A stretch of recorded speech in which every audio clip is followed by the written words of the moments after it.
Shalom and blessings, everyone, and welcome to A Moment with Rabbi Mark. Normally, we come to you on Facebook Live, but for some reason, this is not working properly today. So we've chosen to come to you through YouTube and then post it indirectly to Facebook and our other social media outlets. We made a commitment to you months ago that every video would come every day without fail. And we're excited how this is blessing many people. So hopefully soon Facebook Live will be functioning properly and we'll be able to do a live video that provides a live chat function for each and every one. If you were with us yesterday, we talked about Psalm 126, and David made a covenant with the Lord. He said, "If I forget you, O Jerusalem, may my right hand lose its cunning. May my tongue cleave to the roof of my mouth." He was recounting the time of the Babylonian exile, when we were forced to worship and sing songs of praise when our hearts were downtrodden because we were in exile away from Jerusalem. In this, it reflected the importance of Jerusalem to the Jewish people.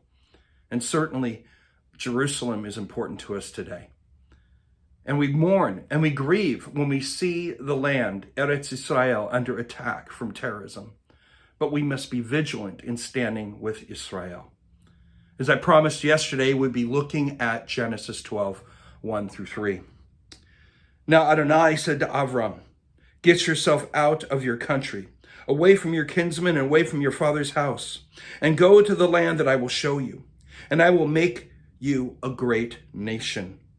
I will bless you, and I will make your name great, and you will be a blessing. I will bless those who bless you, and I will curse anyone who curses you, and by you all the families of the earth will be blessed." Known as the Abrahamic Covenant, this passage sets the stage for all other covenants in the scriptures. Isn't it interesting that God begins with covenant?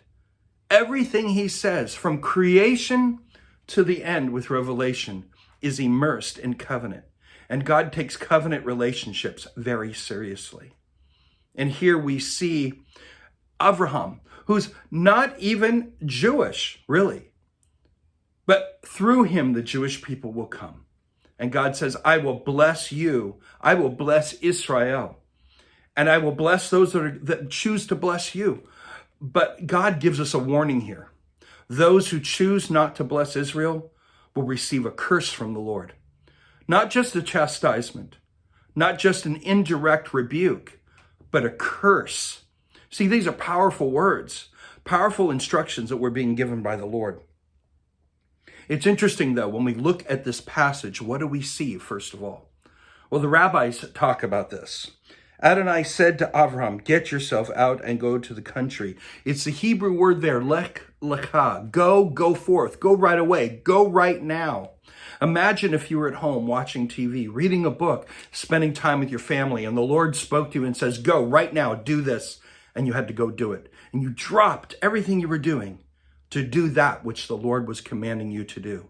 That's precisely what we're seeing here, where God is telling Avram, go now, obey me now.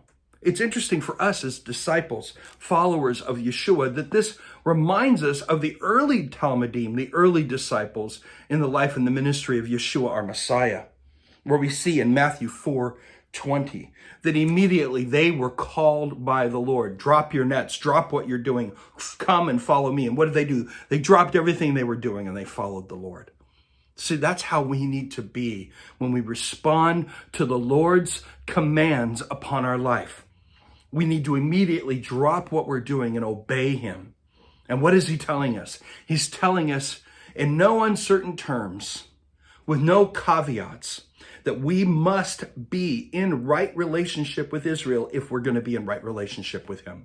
We must speak blessing to Israel. We must not speak curses.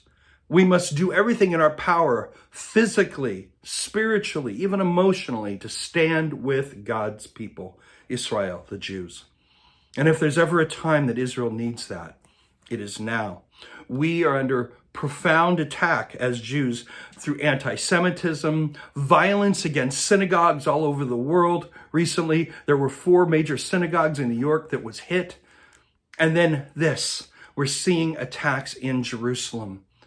The night that Ramadan ended, the violence spurred up so high, and it has not stopped. And we need to pray for the peace of Jerusalem. We need to pray against this great evil that is coming against God's people. Will you covenant with me as we seek the Lord and his will to pray for Israel, to pray for the Jewish people, not just in Jerusalem, but Judea, Samaria, the uttermost parts of the earth, all over the world, that all Jews would be protected, but specifically for the nation of Israel today. We know that this will pass. We also have the blessed hope that Messiah will return, but we're called to stand. We're called to pray, and we're called to believe what God has promised, that he will bless you if you bless Israel. And if you feel in your heart you have not, maybe you think, I'm on the other side where I haven't been blessing Israel. I don't want to be the recipient of curses. Stop cursing Israel. Stand with God's people today. Because the Lord will only honor us if we honor his commands and do what he tells us to do. Be blessed today. Walk in the power of his might. Hopefully by tomorrow, we're going to have our Facebook working normally, but we're going to continue to do our best to come to you each and every day, believing and trusting in God to do that, with a moment, a time of reflection, of encouragement for each day as we seek the Lord, his word, and the power of his spirit. God bless you all. Shalom, shalom. Bye-bye now.